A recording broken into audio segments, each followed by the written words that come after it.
lounge.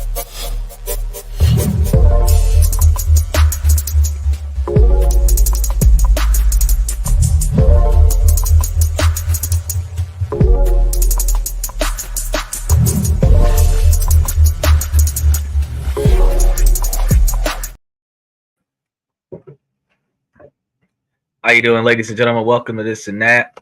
I am your host, Xander. Give me just a moment here. I got this thing that just popped up out of nowhere. Loading up the whole, there we go. All right. Welcome to This and That. I'm your host, Xander, where we talk about this, that, and everything in between. Today, we're going to be talking about arranged marriages or contract marriages, because I know that there was this thing way back in the day where they had put a stop to arranged marriages, but back in the day, it was forced arranged marriages, where two people would agree to marry somebody off without the person who was being married off's consent. That's not what we're talking about today. We're talking about something a little bit different. We're talking about arranged marriages or contract marriages, where you and the person that you marry agree in the interest of financial benefit to marry one another because of the financial benefit. Now, keep in mind, now the arranged marriage laws that are out there right now are only out there to prevent forced arranged marriages, but contractual arranged marriages, where both parties that are in the marriage agree to be in the marriage, there's nothing illegal about that. But people don't think about these things. And while we're in our transactional relationships these days, we need to really start thinking and considering the concepts of arranged marriages. So what I would like to do is I would like to go ahead and get into that today. But before I do, I want to make sure that you guys remember to like, subscribe. Also, make sure that you join the membership. I have got to read this book at some point this week. I'm going to put this book up here so that you guys can see that it's still about, because me and Brett's going to be talking about it real soon. And you guys that are on TikTok, so let's get to you guys on TikTok first.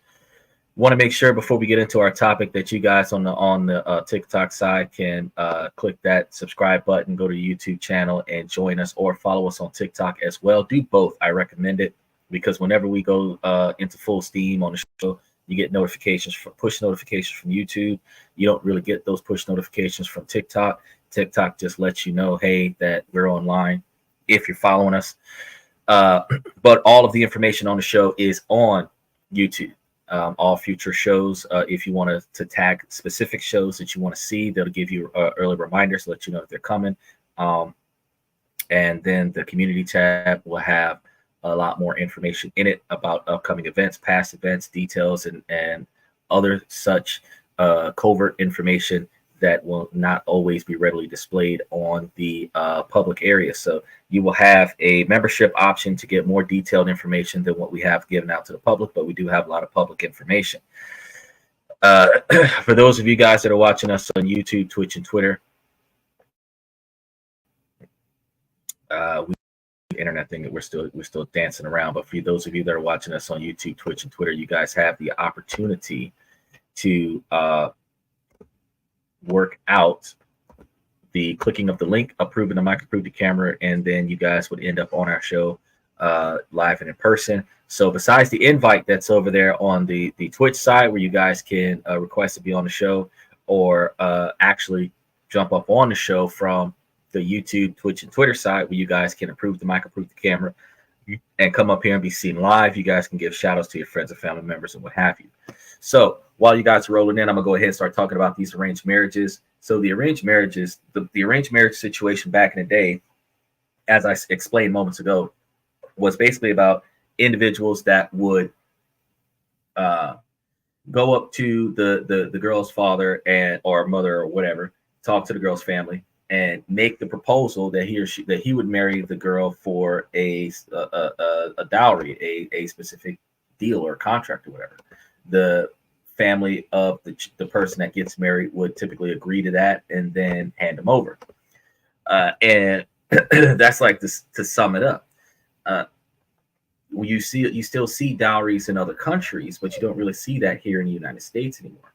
You typically see the man and the woman get into the marriage, and typically the women that get into the marriage in modern society are less interested in getting into the marriage for the sake of the love and compassion and the long-term companionship, and more for the financial stability.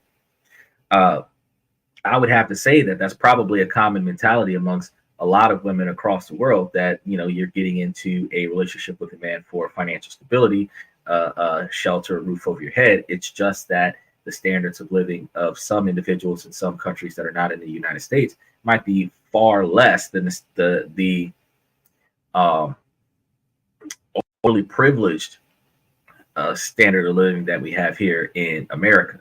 So I find myself coming to understand, well, you know, I've done some research here and there, and it actually dawned on me, like, hey, they got certain places that actually do like marriage contracts where the wife, the woman, marries the man with the understanding and expectation that she would provide all of the wifely duties that is supposed to be provided for a fee that she would be getting paid for to be the wife. So everything the guy needs, and in those countries, they're even, not only do you have the situation where she's, you know, catering to all of his needs or the majority of his needs, you also have a situation where the female actually translates for him to make sure that he's able to communicate in a native language. Now, we don't really need translators here in the United States, but to think about the fact that that particular concept is somewhat understandable and actually actionable here in the United States, where you could actually contractually bind yourself to the other person with the full understand. Both of you have a full understanding of, you know, what you're going to get out of the deal versus what the other person's going to get out of the deal. Now, granted, in the United States, a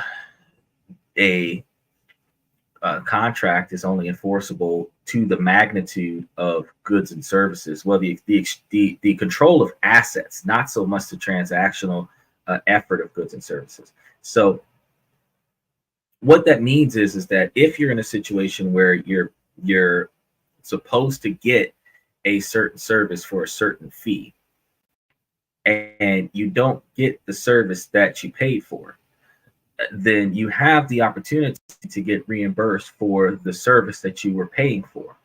Now, that does not mean, because, you know, prostitution is illegal, so you can't say that I paid her for adult activities. She didn't perform the adult activities, I want my money back. It doesn't work that way, because they can't. The law doesn't work that way.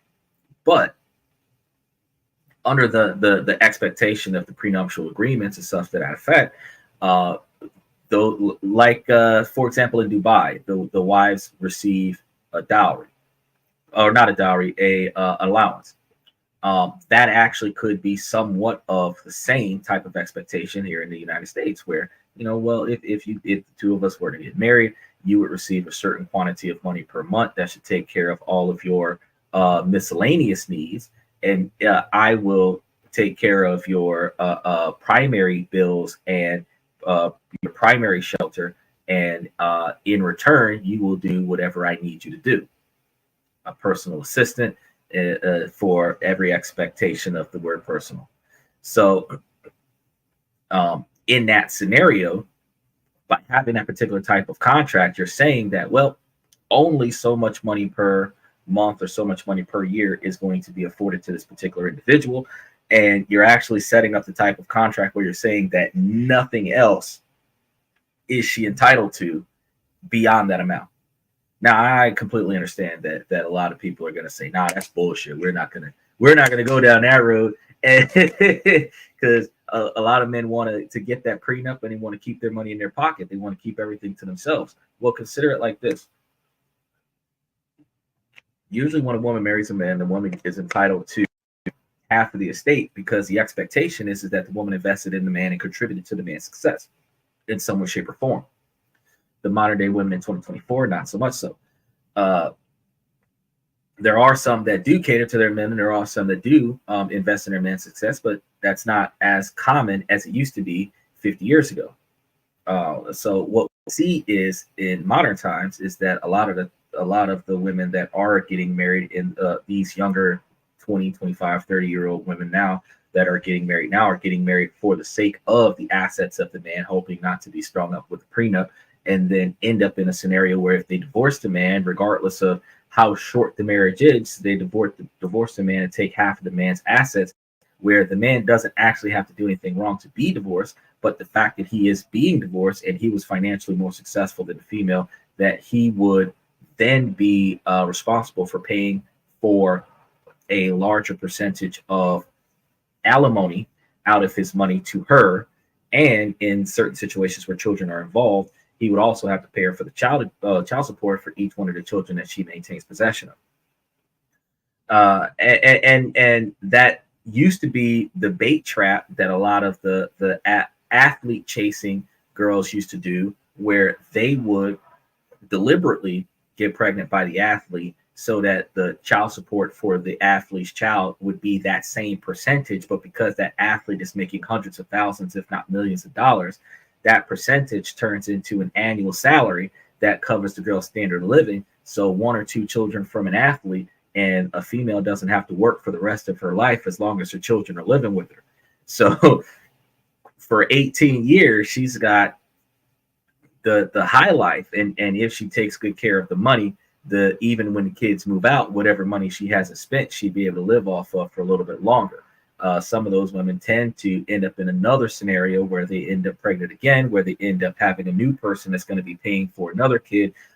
And those that scam the society typically will have 5, 7, 10 kids with 3, 4, 5 different men spread across time, where over the next 40 years, you're going to have 3 to 5 men paying 18 years per kid, and you're dealing with a decent chunk of change, because the courts don't actually calculate how much money the mother is taking in. They're calculating how much each child should be paid for by each man that contributed into creating the child, even though laws dictate that the men don't have a choice in if the children get born, which I think is a horrible concept. But, hey, we're tied in the polls right now. So they're saying it's a toss-up.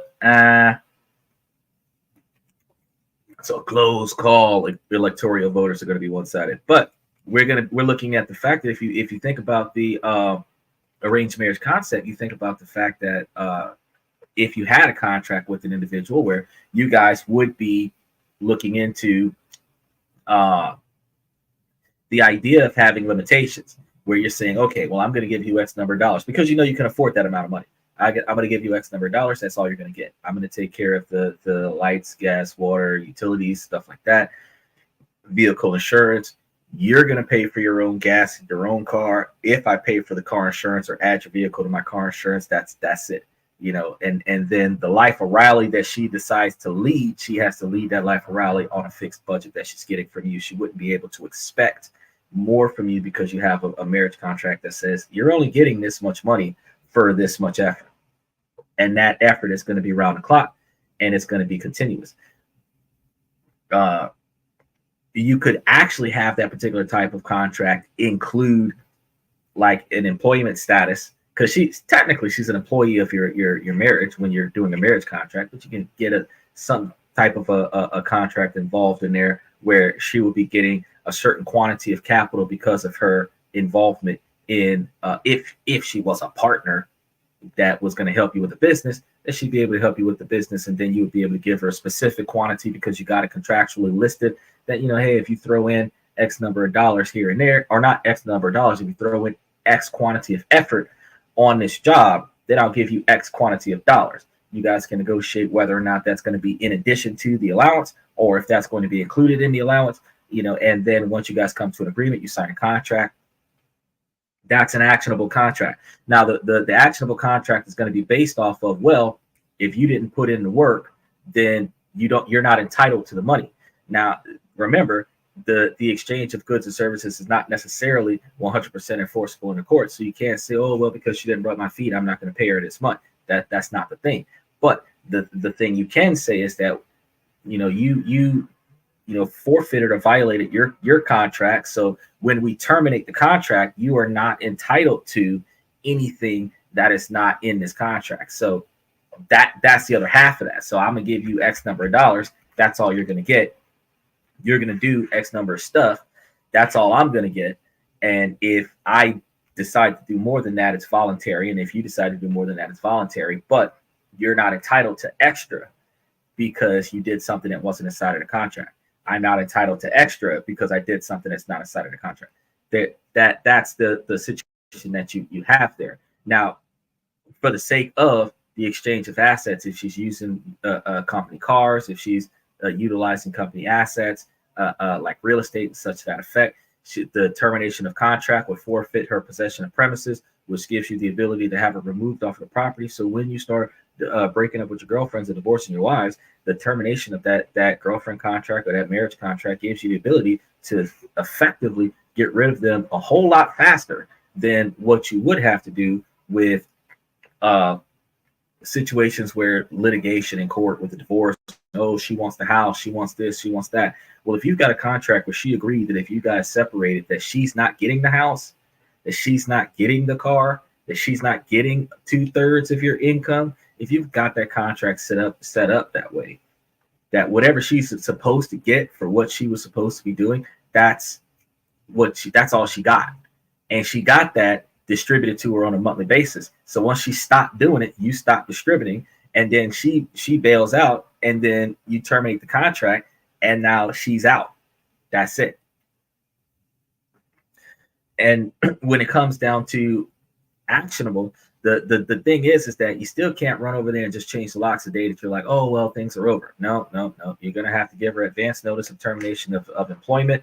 And then after you give her advance notice of termination of employment, you have to give her advance notice of a requirement to vacate. And then after you give her a requirement to vacate, then you got to go through this whole process of evictions, which is calls to court. But if you put it in your contract that any legal actions that occur as a result of the termination of the contract would be her financial responsibility, where if you're suing her or she's suing you, or you're suing her for the possession of your property for her to get out, or if she's suing you because she wants more from you than what she agreed on in the original contract, then she would be responsible for the cost of court.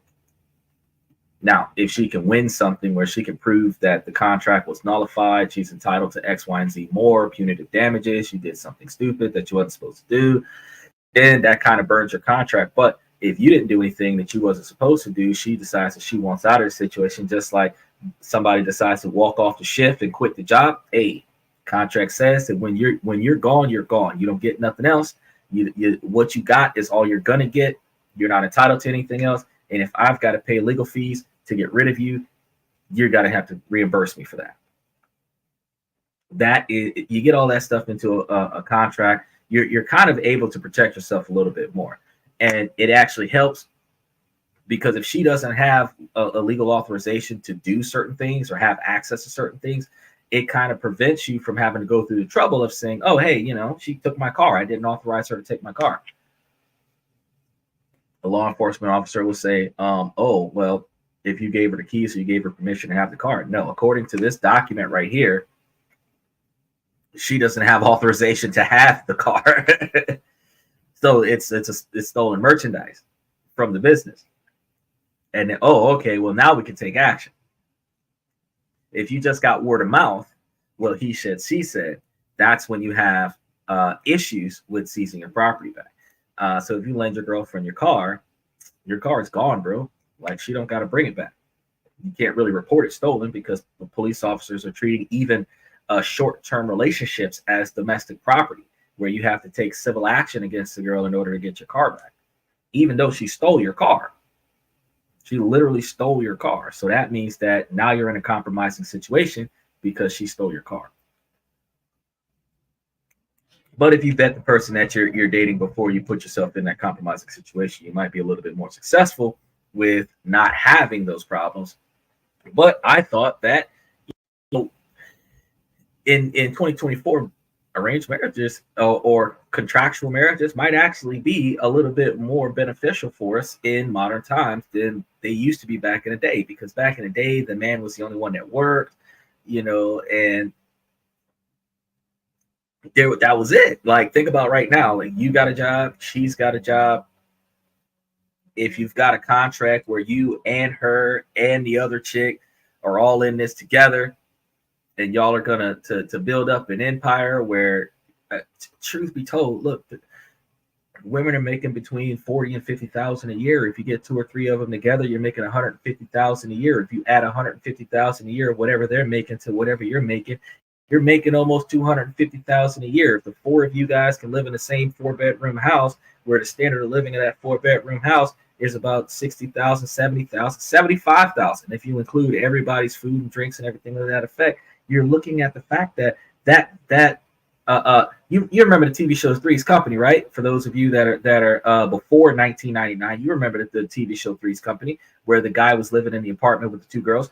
Think about the fact that if you were living in a house with multiple contractual wives, because I mean, in the United States, you don't necessarily have to call it a wife contract, but you contractually obligate yourself to these three or 4 people, and you have a scenario where you can literally take the access and invest it. And I was telling you guys that before, because these books like this one from Brett Owens and Tom Jacobs, these books tell you how to put the money in the stocks, flip them, and turn about different ways that you can get a residual 8%, no matter where you are in the market, whether the market's up or the market is down. You're looking at a guaranteed 8% on a regular basis, where if you're putting in $100,000 a year into a stock option with an 8% return, that's $8,000 a year return.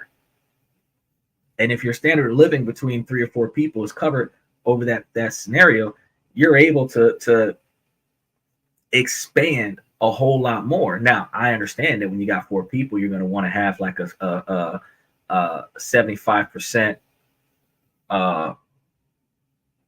You're going to want to have like a not a 75%, like a 25% divide 3 ways, where you 4 ways, where everybody's equal to 25% of the total amount of money being invested. But look at it like this: even if you did do equal shares in this particular type of contractual agreement, you and 3 other individuals, you get everybody in the same place at the same time, and you take that extra capital, you put it somewhere, you invest it, and now everybody's making money. When everybody's making money, very few people argue with one another.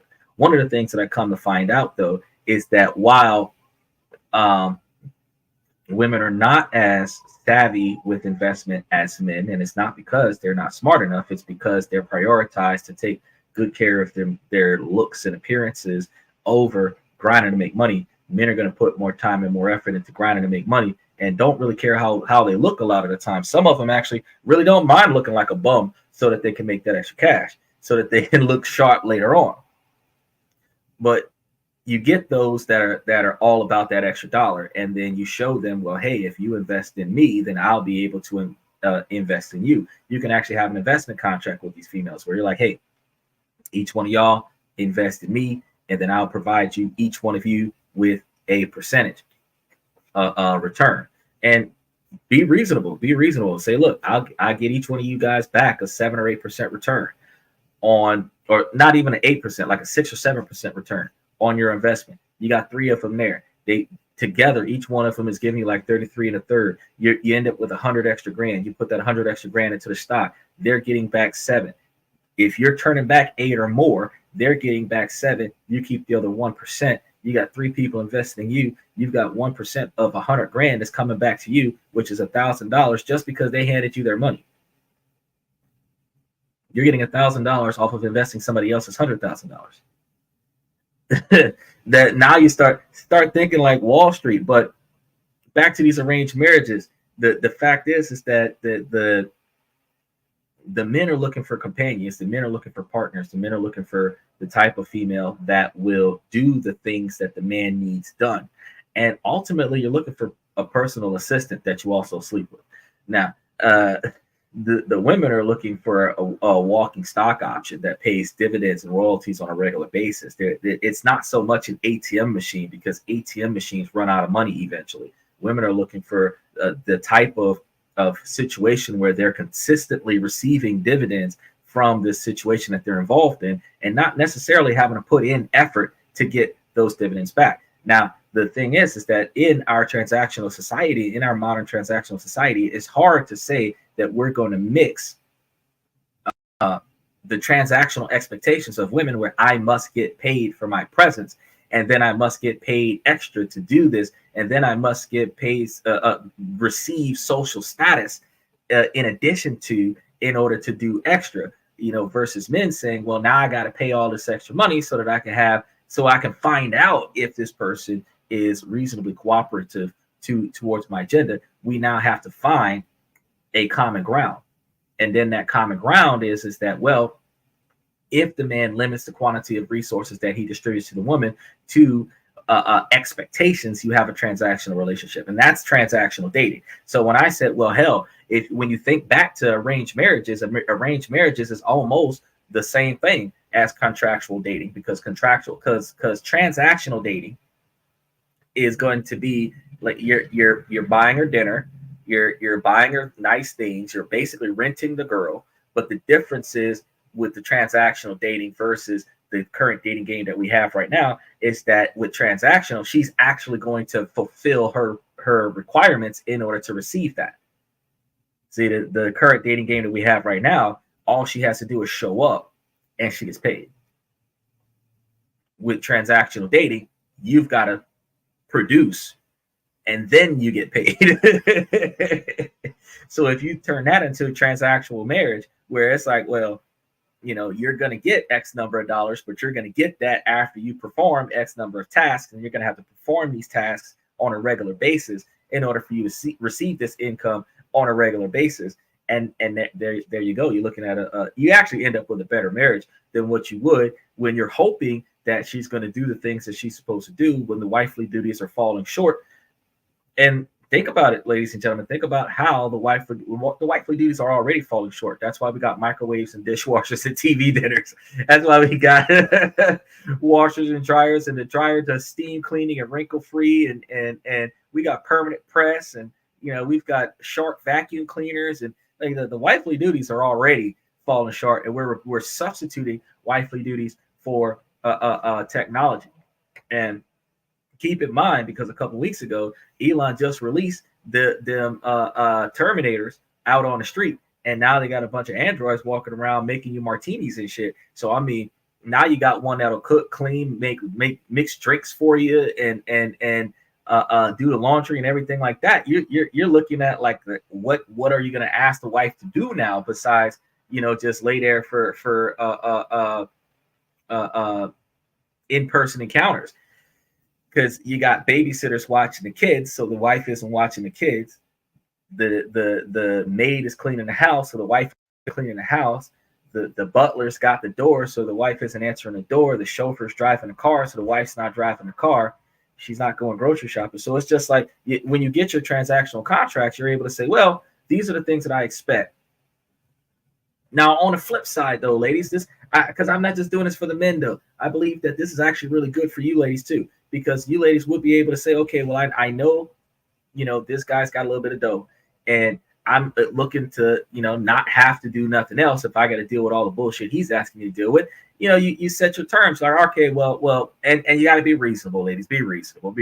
Treat this like a salary job. It's like, all right, well, on average, I'm probably going to give you about 12 to 14 hours a day worth of stuff. I'm going to expect to have 2 or 3 days to myself where I don't have to do no shit. So, we'll work this out where I'm going to be on a salary where I'm probably going to give you about 40 to 50 hours a week worth of attention. And then the rest of the time you can kiss my ass. Now that's a reasonable discussion. Just be real with them. Now, when you're real with them, like, that's where we're at right now. It's like, all right, well, out of this time clock, I'm expected to get X number of dollars out of you for, whatever it is that you're asking me to do. Transactional marriage. Now, you do everything that you're supposed to do. At the end of the week, you get your money. You're guaranteed to get your cut. What do you think about that, Thomas Brooks? I mean, if you get a transactional marriage, you're able to put somebody in there that actually is able to give you the things that you're looking for, do the things that you need them to do, and you're not actually wasting all this extra money on the type of relationship that probably is.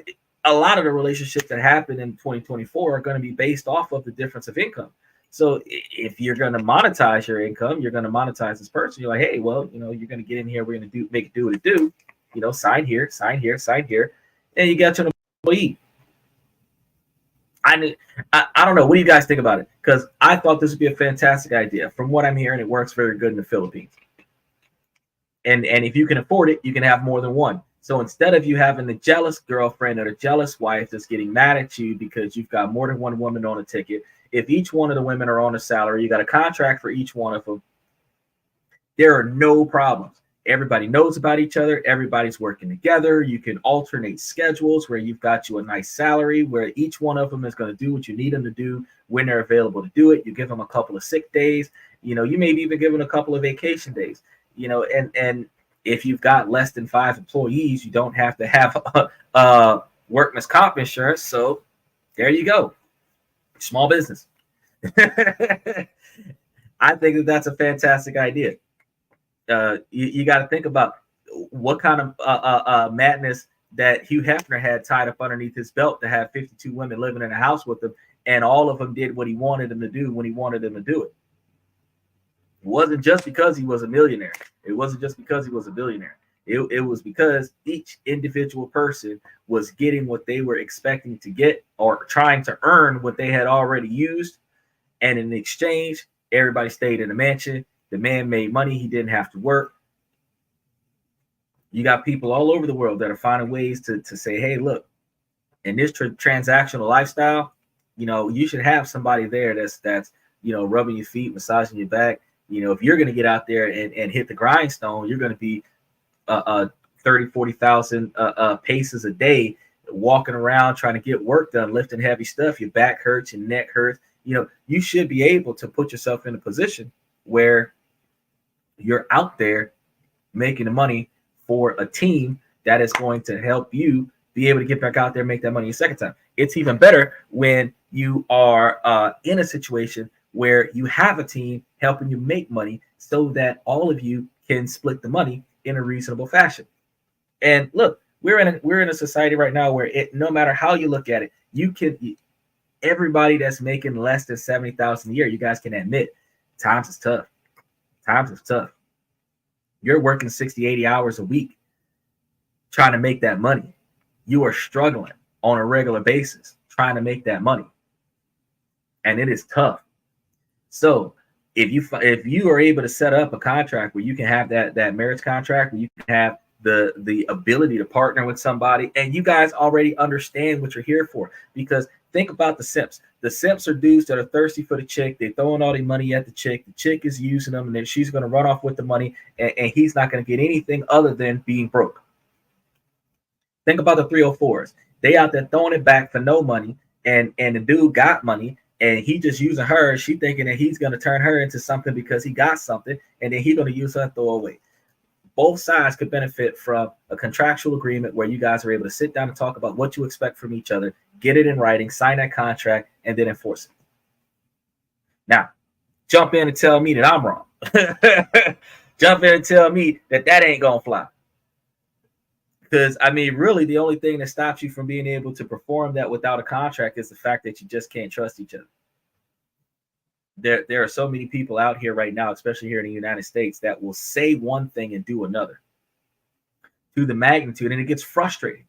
You can't even hold them accountable because you don't have it in writing. You don't have it under recording. In some states, it's a two-party record state, so if you don't get the consent of the person that you're recording, you could get in trouble for having that information on your person. It makes no sense. So you have to be able to get them to contractually agree to be able to provide certain services in order to receive certain compensations. And you have to be able to agree that you're going to provide certain compensations if you receive certain services, because if you guys don't have that under a written contract, there's nothing to enforce. For those of you who get stiffed where she doesn't do anything for the money that you're giving her, you can cut her off on the money and she can't say, oh, well, I'm entitled to X, Y, and Z more. Well, no, you didn't do the shit that I had already given you money for. So I don't need to give you anything else. And likewise, for those women that are putting in all this extra effort, it's like, well, I don't need to do nothing else for you because technically you haven't paid me for the shit I already done. You're in a situation where you can draw a line somewhere, because how do you understand? Answer me this question. How do you understand that you're being used in any scenario? You recognize that you're being used when you're putting in too much effort or too many resources in comparison to the effort and resources that you're getting in return. That's when you realize you're being used. So if you set a standard of what is fair for the both of you, you must voluntarily go over expectations. And then if they're not voluntarily going over expectations, you stop going over expectations. We do the same thing with our jobs. A relationship is just like a job. It's just that you don't have to commit to that. You have to commit to the job. You got to show up to the job. You have to do a certain quantity of performance or they'll fire you. You don't have to commit to the relationship. You just show up. You show up. If you show up, you're entitled to get whatever it is that you're going to get. So if you treat the job strictly like a job, or treat the relationship strictly like a job, you're in a situation now where you're able to reassess your situation and recognize that you're not really actually being used if you're not doing your part.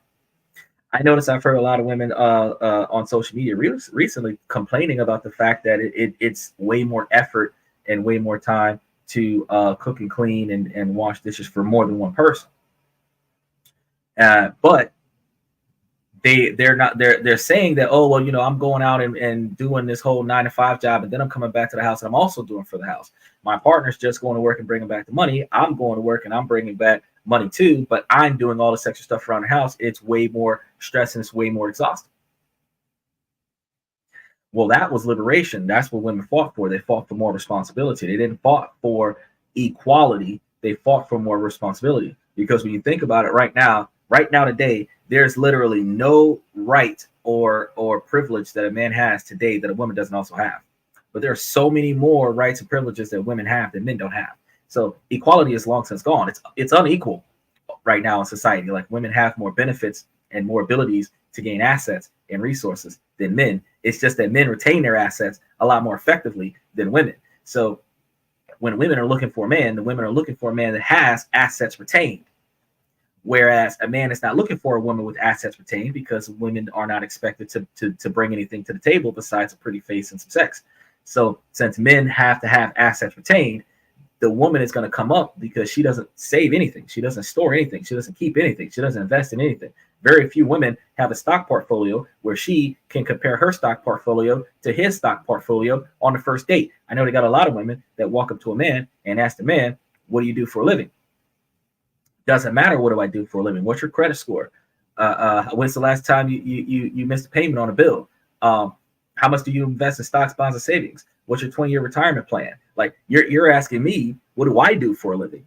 I'm the one that needs to be interviewing you, because if I've got a 20-year plan or a 10-year plan or a 15-year plan where I'm 5 or 10 years into my 20-year plan, and I'm sitting over here looking at the fact that in my 20-year plan, I'm looking at you and you have not shown me that you're financially capable of sustaining wealth growth, you shouldn't be asking me how much money I make, because one, a man doesn't need to have a woman analyze his income to be able to determine that he's valuable.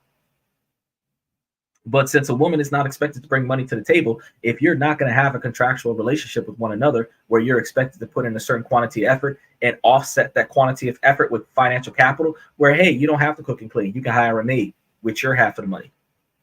That's fine. You can hire a housekeeper that cooks and cleans. That way you don't cook and clean, I don't cook and clean, but you pay for the maid.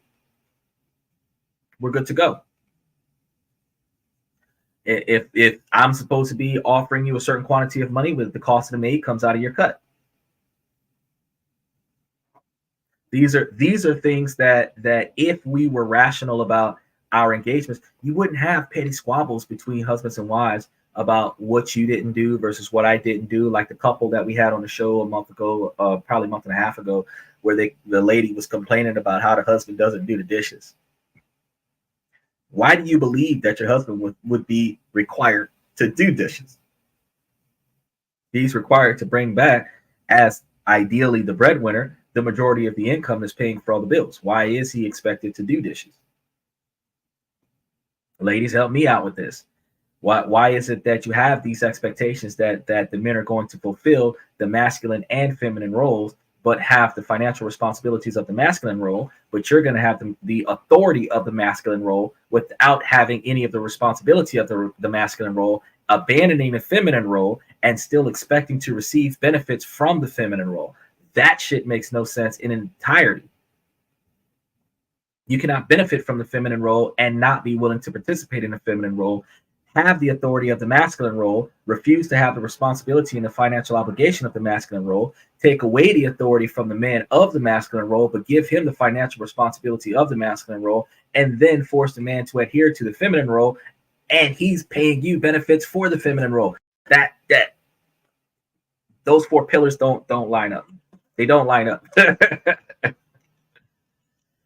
You gotta get in where you fit in. And I know that we had some guys that was talking about this Soft Guy Era 2024 drizzle where the guys was like, shit, I'll take the feminine role, let her have all the financial responsibility. It makes sense. The women are becoming more masculine, but you can nip that in the bud and say, look, it doesn't matter how masculine she pretends to be. If you have a contractual agreement, hey, you're supposed to behave this much like a lady, and you will get this much resource from me as a man. Now, you don't want to act like that, you don't get shit from me. That kind of wraps things up for you, because you're able to find out from the beginning of that engagement whether or not this is the type of person that will actually conform to your expectations.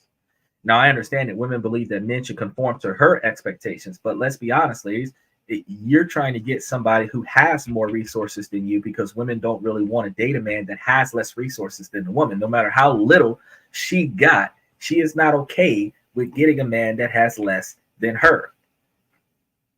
So if you're understanding that you're aiming for somebody that's got more shit than you, they got more leverage in negotiations. And it doesn't matter if you're a man or a woman, if you are aiming to do a deal with somebody that has more resources than you invested in a deal, the person with more resources, be it male or female, has more leverage and more authority with that leverage in the deal-making process. So I don't understand why, outside of the misguided conception that sex is the prize, where because the woman is willing to have sex with the man, that the sex is more valuable than the assets of the man. That's the only thing that is weighing, which is an illogical concept, that is weighing the value of a woman over all of the 20 years worth of effort that a man has to take into getting the resources to qualify for the woman that he's having sex with. And that's all she's doing, is having sex. She's not helping him expand his business. She's not helping him with offshore accounts. She's not helping him go international. He doesn't. I got to pull some research about divorces, but I can tell you right now, statistically, there are almost, I'm not going to say none because it's probably one, but there's almost no men that go from being broke to being rich because he got with this chick. Name me 10 females that got with a man where she had a little something, or she had more than what he had, and then she got with him, and when they broke up, that man was set for life. There are very few, if any, that actually do that. A lot of the times, the women get into the relationship, they will maintain, meaning keep the man steady. So he's not coming up because he's dating her. They got women that will get with the man, and those are the moderate to high value women, the ones that will get with you and not bring you down. The moderate to low value women are the women that you get with them and you take on an extra financial liability where she's not contributing to your agenda, but she's costing you more money. But in neither scenario do you have a female that is actually investing in you in a fact and magnitude where you actually get with her and now you're making more money because you're with her. You're turning over more profits because you're with her. She's advertising your business. You're making more sales. She's pushing papers around. She's helping you with the taxes. She's getting you more money back. She's helping you invest in more stuff. She's invested in your stuff. Like we had a lady on the show 2 months ago, matter of fact, that was complaining about her. She wanted a house on the beach. They had a house in her city. She owned her own house. He owned his own house. He remodeled his house so he could sell his house so that he could buy her a house on the beach without using her house at all in that transaction. Now, reason why I talk to you about this, she complained.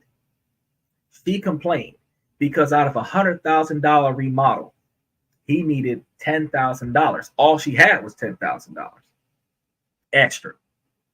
He had $50,000 extra. He was going to borrow $40,000 more. He needed an extra $10,000 to make the $100,000 to remodel the house.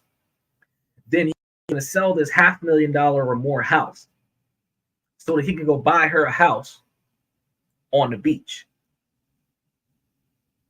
Now, if she would have been a good partner, she would have took that deal. She would have took that deal, drew up a contract, say, hey, I want equity stake in this property. If I'm going to give you this 10 grand, you're going to give me equity stake in a property that you buy. Period. I'm involved in the close. I'm a partner in the close. So, you know, I'm going to be there when the house gets sold. I'm going to be there when the other house gets bought. My name goes on a new deed. That way we have a reasonable ownership of the property. Right? Just go all in. She's complaining about it. Why do I got to spend my 10 grand so that he can buy a house? I'm sitting here looking at her like, well, if the man gonna sell his house to buy you a house, and all you got to do is put up 10 grand and you get you a $500,000, $750,000 house on the beach, fuck, I pay 10 grand. Like, flip the script and have a woman tell a man that she'll buy him a house for 500,000 and all she got to do is put up 10 G's. That man putting up 10 G's in a heartbeat. That man putting up 10 G's in a heartbeat.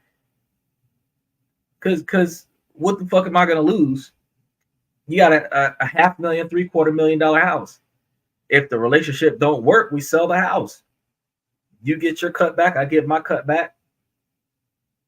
If we work out a contract where I have a percentage invested into the house, 30%, 40% investment into the house, even though I gave you 10 grand to buy the house, if I've got a contract that says that I'm entitled to 40% of the value of the house, you sell the house in foreclosure, you sell the house in an auction, and then whatever the house is, I get 40% of it. Now, keep in mind, I gave you 10,000. If it's a $750,000 house or a $250,000 house or $500,000 house after it's sold in the auction, I'm getting 40% of that. So that $200,000, $300,000 of the 40%, that's mine off of me offering you 10 stacks. So when I say, no, I'm not going to go in on you, nah, of course I'm going to go in. Yeah, I'm going to go in. Because contractual marriage, you have a contract that says, hey, if we do this, then I got to get X, Y, and Z. So here go the cash. Do what you got to do. I'm entitled to X, Y, and Z. And in that expectation, if the contract was to be breached by the other person, you're able to say, okay, let me execute this cost for you. Let me execute this cost for you. Because now you're going to give me X, Y, and Z, A, B, and C to compensate me for the money that I fronted you so that you can sell the first property, even if you don't buy the second property.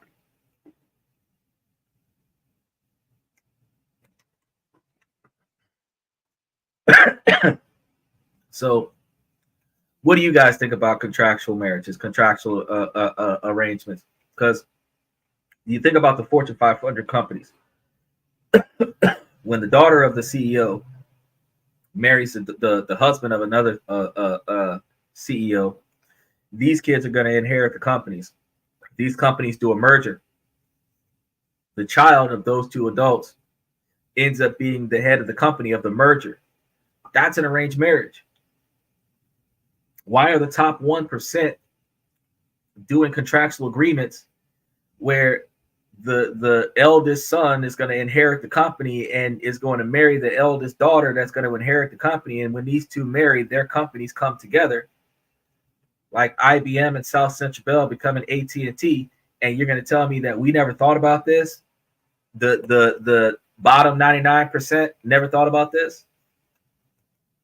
Where two $30,000 a year incomes can come together and make 60 grand and take 10 grand and put it into stock sponsored real estate, where two $50,000 a year incomes can put their money together and make 100 grand and take 20 grand out and live the life of rally, where two $60,000 a year, because of inflation, y'all making 120 grand and y'all could take 40 or 50 grand and put it into stock sponsored real estate. Why are you struggling to put 6 grand aside a year by yourself when you can partner with somebody else that can help you put away 20 grand? You're putting away 12 grand a year. Six grand a year is what you're putting away. It takes you 30 years to turn over $1 million when you could be putting away 20 or 30 grand a year, where it will probably only take you 5 or 6 years to turn over $1 million, 10 years to turn over $1 million. You've got relationships that are lasting 3 years long. If you are financially invested into this shit, the same way you are financially invested in your job, or the only thing that's going to make you quit this job is if they fire you. If your relationship was that way, yeah, we would have less breakups. Now the hard part is that we'd have less single men. Like I said, that's why I said earlier that the ladies contractually tied themselves to multiple women tied themselves to the same man. Y'all could get banked, because the men are supposed to sacrifice themselves for the women. So when the man drop, y'all get to divide up his share, because the majority of women actually get all of their money from divorce anyway. So divorce and widows get most of the money. Look at Kobe. His wife ain't got to do shit for the rest of her life. He set her up. All you got to do is be a good partner. So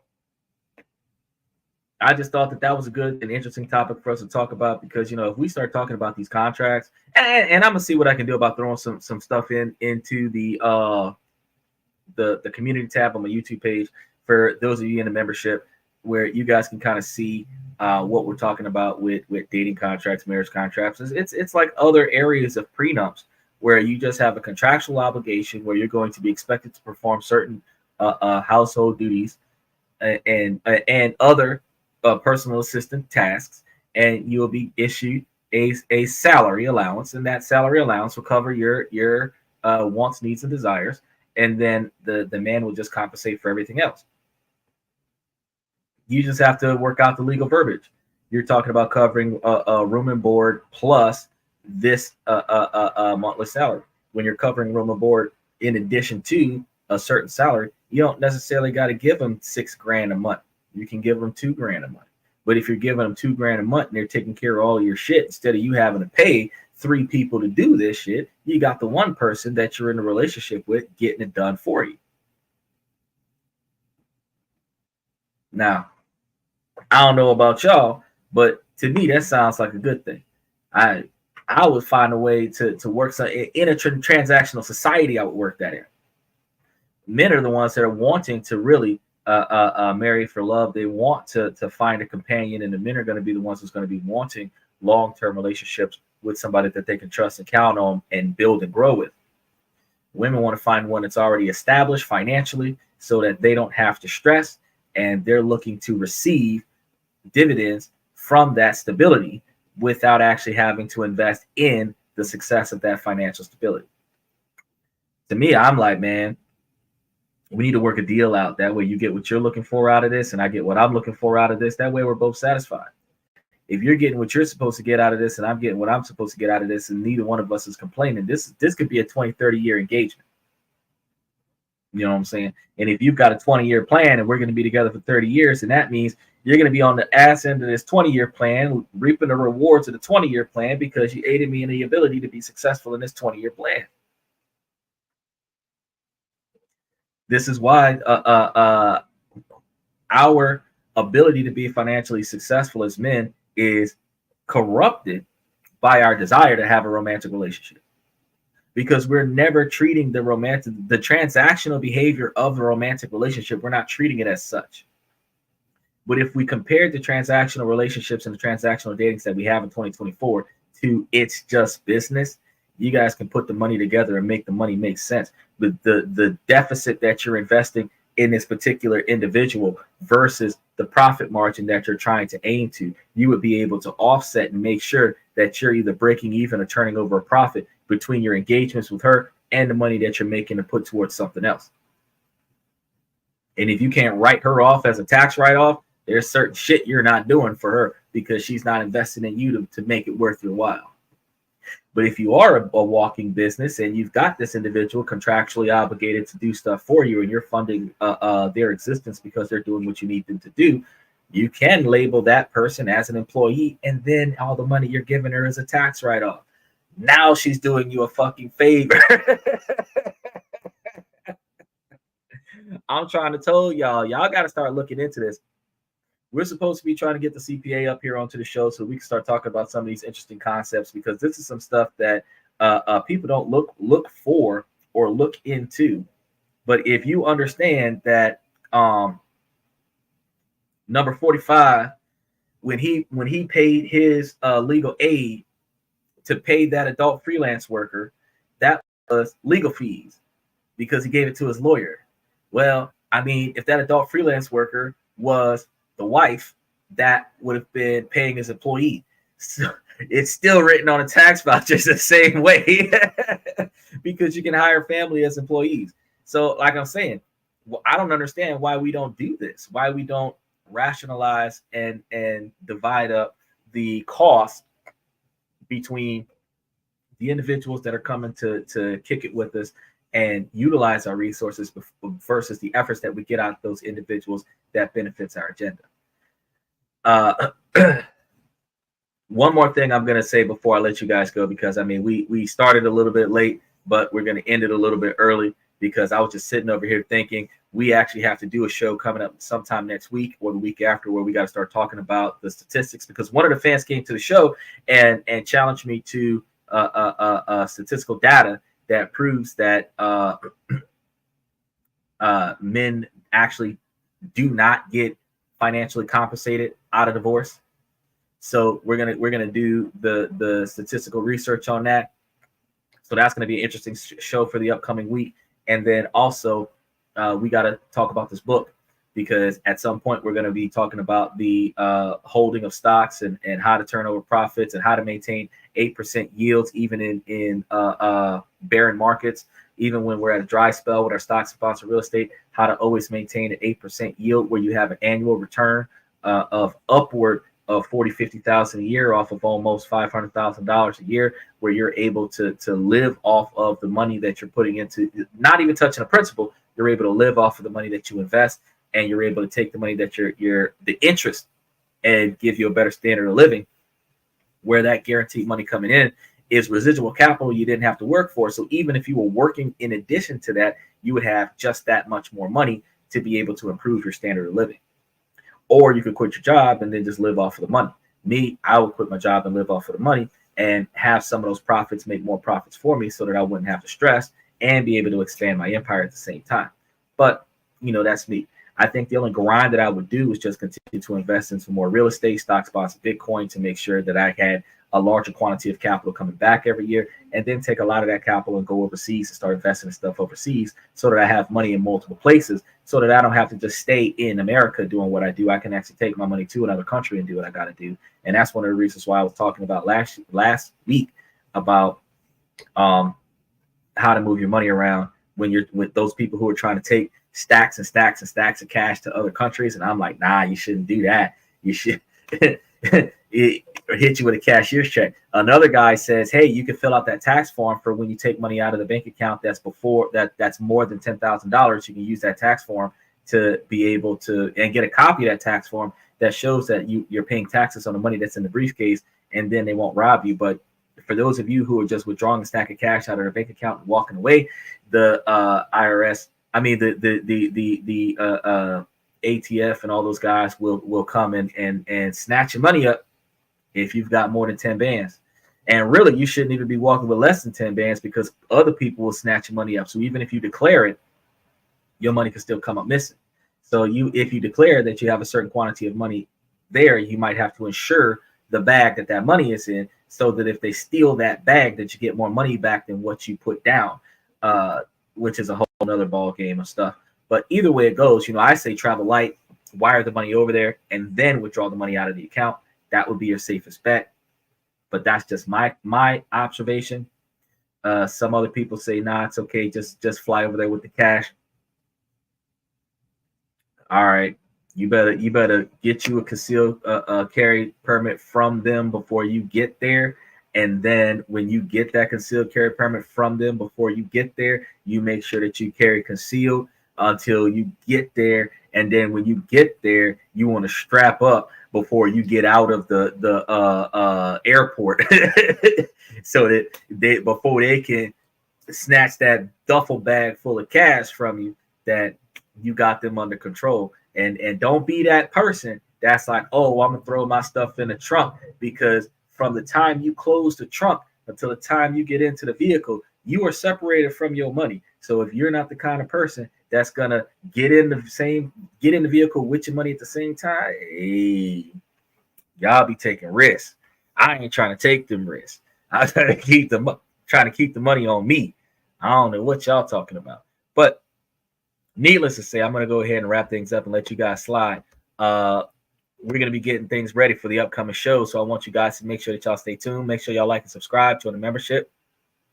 We're going to go ahead and tiptoe out of TikTok first. So TikTok, as ladies, as long as the situation doesn't make sense, I'm going to keep asking you ladies to make it make sense. So ladies, make it make sense.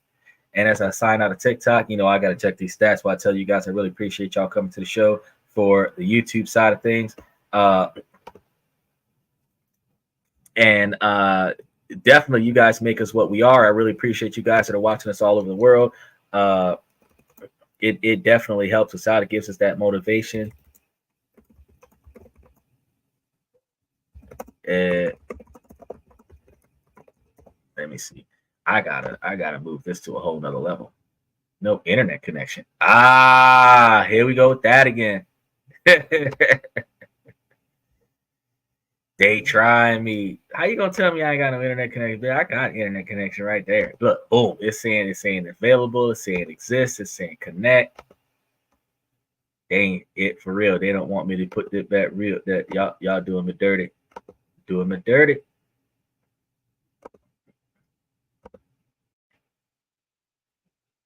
There it is. Boom. Well, I'll hold on to that. Either way, for the rest of you guys, I really appreciate y'all coming to the show and showing us that love. Thank you for coming to This and That. I'm your host, Sander, where we're talking about this, that, and everything in between. And I'm going to see you guys